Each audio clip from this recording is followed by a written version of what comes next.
పునరుద్ధానమును జీవమును నేనే, నాయందు విశ్వాసముంచువాడు చనిపోయినను బ్రతుకును అని అంటాడు. మన జీవితంలో చాలా రకాలైనటువంటి భయాలతో కూడినటువంటి ఆందోళనతో కూడినటువంటి రోజుల్లో మనము నివాసం ఉంటున్నాము.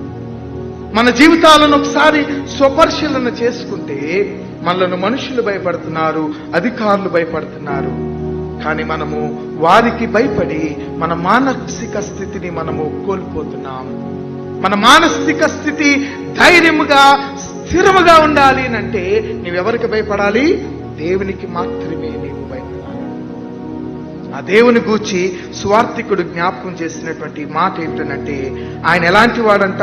ఆత్మను దేహమును కూడా నరకములో నశింప చేయగలవానికి మీరు మిక్కిలి భయపడుడి అని అంటాడు. మిక్కిలి భయపడు. మనుషులకు భయపడుటకు బదులుగా నీవెవరికి భయపడాలి? దేవునికి భయపడినటువంటి వాడుగా ఉండాలి. ఎందుకు నీవు దేవునికి భయపడాలి అంటే, దేవునికి భయపడుట ద్వారా నీ ఆత్మను దేవుడు ఏం చేస్తాడంట? రెండవ మరణము నుండి కాపాడగలిగినటువంటి వాడు అని అంట.